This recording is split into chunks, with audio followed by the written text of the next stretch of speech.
you should be single as fuck.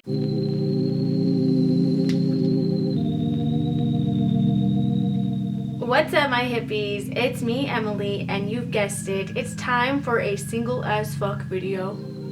Are you ready? Okay. So as you guys know, I left you guys with that really awesome story of my first date in 5 years with this new guy that I met. And I was super excited to meet him and everything was going great. If you guys didn't watch that video, you might want to watch it before I get into this video. It kind of prefaces this video a little bit. So I still will refer to this man as Pretty Boy. That is his new nickname in my life. Pretty Boy and I, we went on our first date together. Go watch that video. It's the last one of my single as fuck videos. Very interesting, very weird night. I have not had a night like that in a very long time. So me and Pretty Boy continued to talk over the next week or so, and I tried to make plans with him, but I was working a lot that week. He sort of stopped talking to me, so he ghosted me. And normally I would be like, okay, whatever, he ghosted me, because it's happened many times. But this was someone that I had spent the better part of a month and a half talking to. And this also happened 2 years ago with someone. And so this felt like a repetitive pattern in my life. And at first, when he ghosted me, I tried to initiate conversation a couple more times, and nada. Nothing.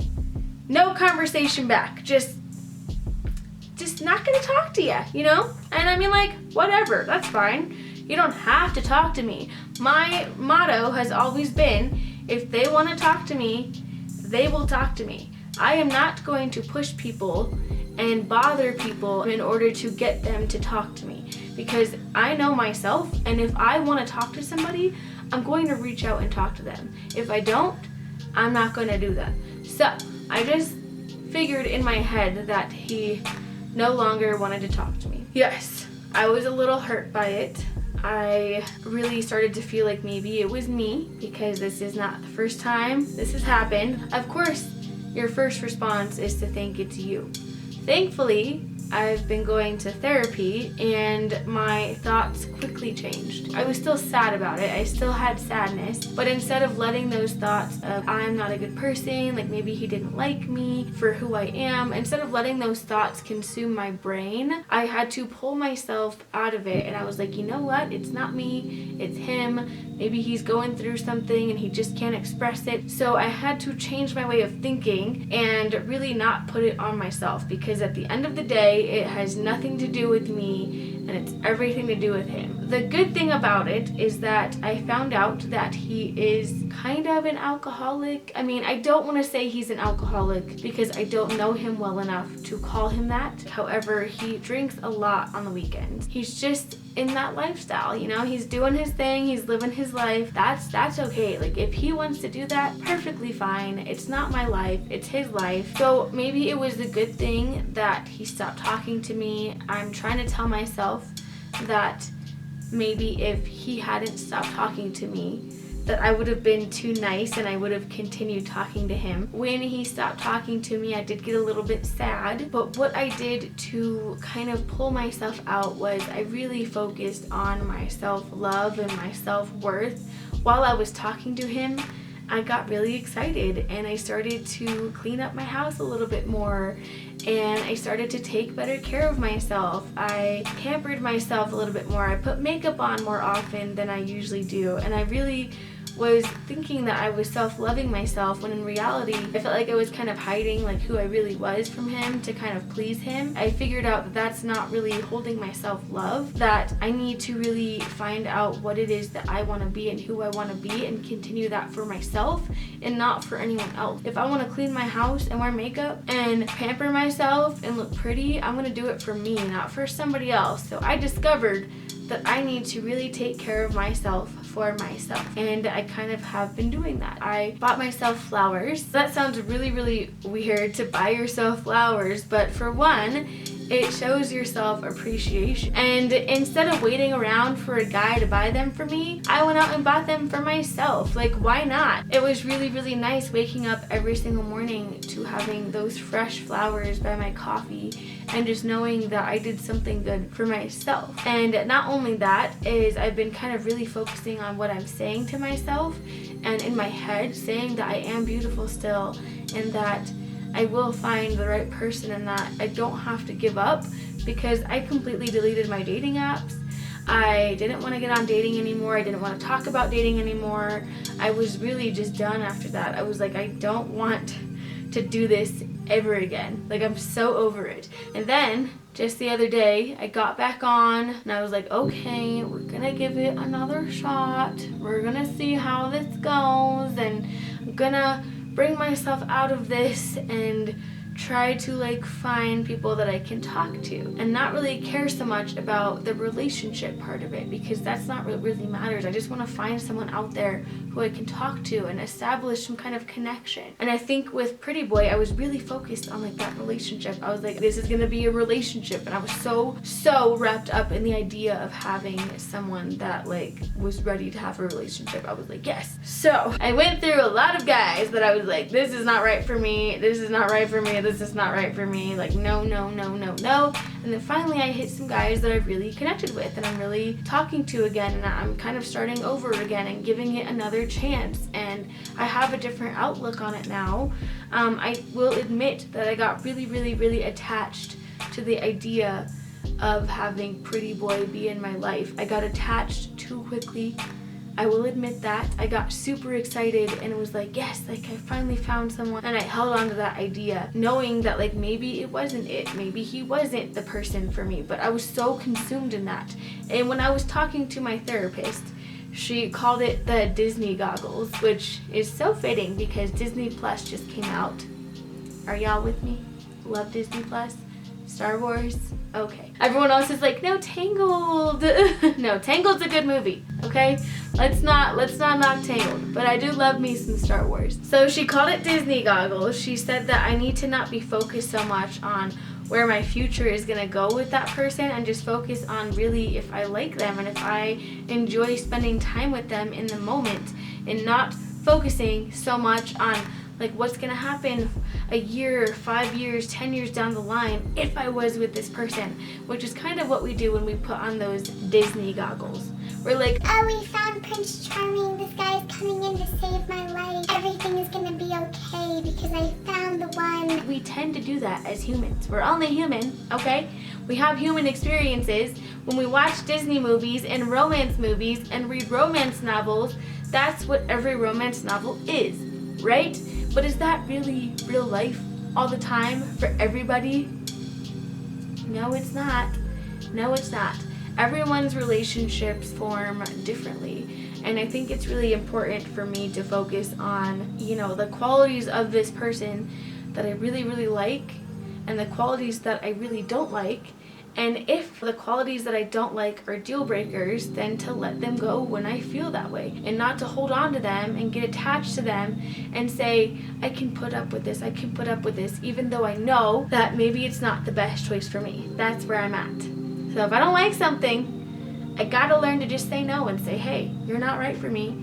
I don't want to be around you. Anyways, I'm kind of glad that Pretty Boy stopped messaging me because, like I said before, I don't know if I would have been able to cut the ties myself. I probably would have continued talking to him and it maybe have not been the best situation for me. So I am grateful for that. I'm very grateful. So that's where that is. No more Pretty Boy. Sadder. I've been going through a whole bunch of emotions the past couple weeks and I don't really want to talk about it on here. But I've been just really feeling some deep emotions and I'm trying my best to just feel happy and feel good. I will get there. It will happen. It just takes a little bit of time. So I decided today that since I was kind of not feeling very happy and I'm kind of just, I have like this wall up right now. I'm like, no one's gonna penetrate my wall. It built really fast. Since I'm in that kind of area of my life right now after not talking to the Pretty Boy guy,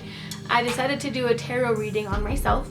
Now, I am not a psychic. I am not a professional tarot card reader, but I did buy a tarot deck for my own personal usage because it interested me and I wanted to try to learn more about tarot and see if it fits with me. So I wanted to try to learn some reading. So I bought this back in June and I have experimented with it a little bit. I don't really do well at reading other people. I don't think that's like my calling, but I have had really good luck at reading myself, and I use the 3-card method. So I usually take my deck and I'll hold it really close in my palms and I'll ask some really deep questions, some questions that I really need answers to, and then I will shuffle my deck until it feels right, and I will draw 3 cards just as they are, and then I go through and I read them, and I don't know much about what each card means, so generally I will use a tarot card website and I will have the help of that to help me understand the cards a little bit better and kind of see if it fits in with what I ask. So I have those cards in front of me right now and I really wanted to go through them with you guys. If you're not interested in tarot cards and you were just here for the story of why I'm not talking to Pretty Boy anymore, that's fine. You can end the video. I'm not gonna be like brokenhearted. But for those of you who are into tarot cards and into like spirituality and you want to see if these fit in with, you know, what I asked, then continue watching and we're gonna go through it as a little hippie family. Okay, so the questions that I asked my tarot deck before I got started on my reading was, am I ready for a relationship? Am I strong enough for a relationship? Is my mental health ready to handle a new relationship? So the first card that I chose was the 4 of Pentacles. This card is depicting an older man holding a bag full of money, which kind of symbolizes possession. So generally this card stands for holding on to something, like holding on to past relationships or past trauma, or someone holding on to you. I wanted to look up what it means when it's relating to love. So the website that I generally use is either astrology.com or I use tarotguide.com. So for this one I'm going to use tarotcard.com. So I'm going to read exactly what it says on the website and then I'll kind of express how I feel it relates to me. So if you are single, the 4 of Pentacles indicates that you may be holding yourself back from meeting someone new. This may be because you fear change. You are not approaching new relationships with an open mind and heart, or it can be an indication that you are still holding on to feelings for an ex and are not ready to move on.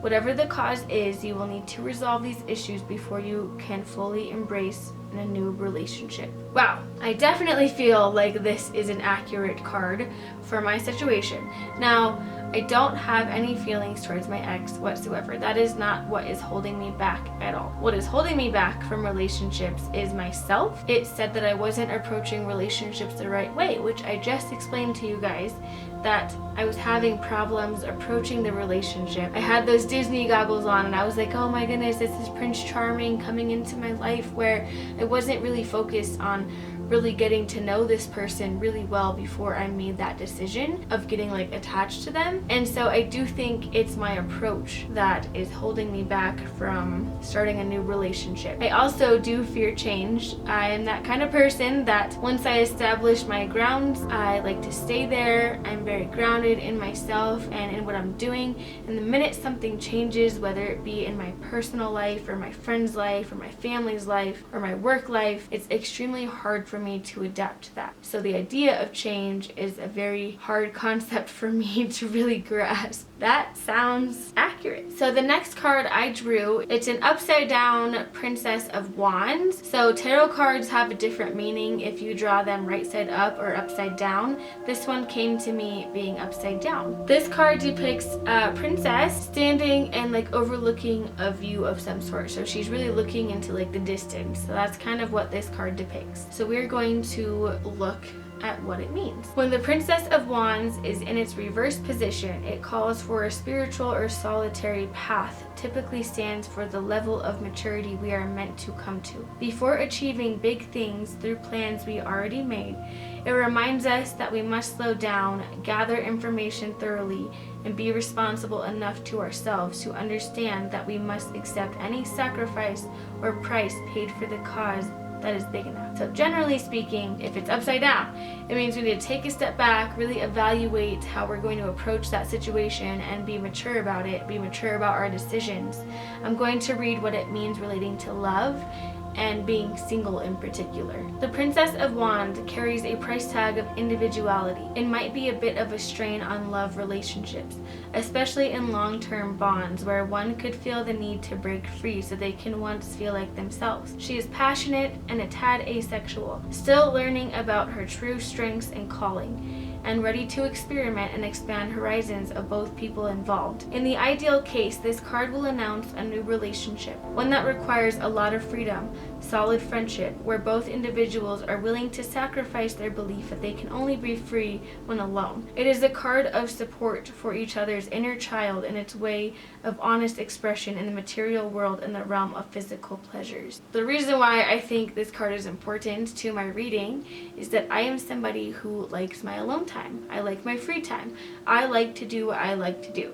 I don't like people getting in the way of what I like to do. When I have my mind made up on what I want to do, I generally am going to do it. So in relationships, I have struggled with finding how to be happy in that relationship and also feel like I'm getting my free time or my alone time. I think it just wants me to take a step back and really understand that when I find the perfect person, we're not going to have those feelings of needing to break away in order to feel like we are free. That we can be together and still feel like we have our freedom, which is a relationship that I ultimately am looking for. And I also want to feel like I genuinely want to spend time with the person that I'm with and that it's not a forced feeling. The last card that I drew was the Nine of Chalices. This one was right side up, and it depicts a family having a picnic, cheersing, and like a little onlooking bug looking at the happiness of that family and kind of observing it. So let's look up what this card means and what it means pertaining to love and being single. So the general meaning of the Nine of Cups is a positive card which indicates your wishes will be coming true or your dreams will become a reality. If you have experienced hardship, sorrow, or pain recently, this card tells you that the bad times are behind you now and a time of happiness, joyfulness, and fulfillment is coming.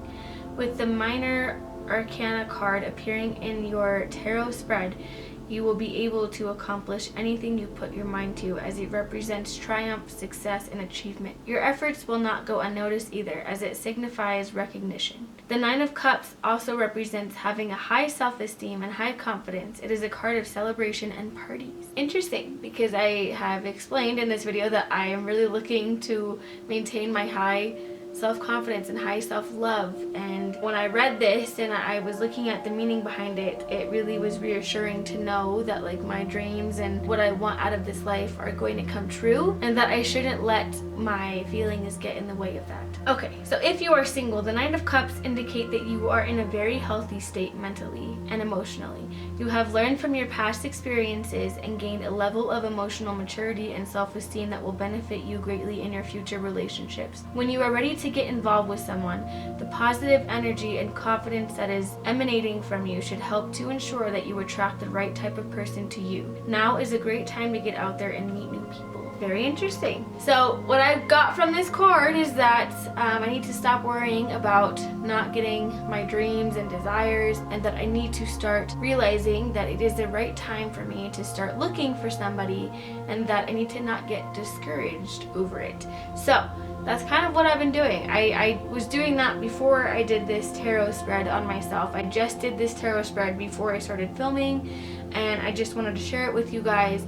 Maybe next time I can do a live one and we can kind of go through it together instead of, you know, me doing it beforehand. I just didn't think to film it until I decided to make this video. But yes, I think that my reading was very true to me in my situation, and it was very reassuring to me that I don't want to be held back by past relationships and past experiences, and that it's time to kind of move forward and understand that I'm going to be a different person from here on out than I was even just a couple weeks or months or years ago. Anyways, I just hope this video was helpful to anyone who's been going through similar situations as me, anyone who's lost hope with dating or is just struggling to find find true happiness in life, whether it be with dating, relationships. If you are in a relationship right now, if you're looking for a relationship, relationships are definitely very challenging, and it takes time and effort to make them a beautiful thing. I really hope that someone out there can relate to what I'm going through. If you can, let me know down below if you found this helpful, or if you're going through a similar situation. I always like to see how other people experience things, and I like to read the comments to see if anyone else is going through similar situations. I do hope you guys enjoyed this video.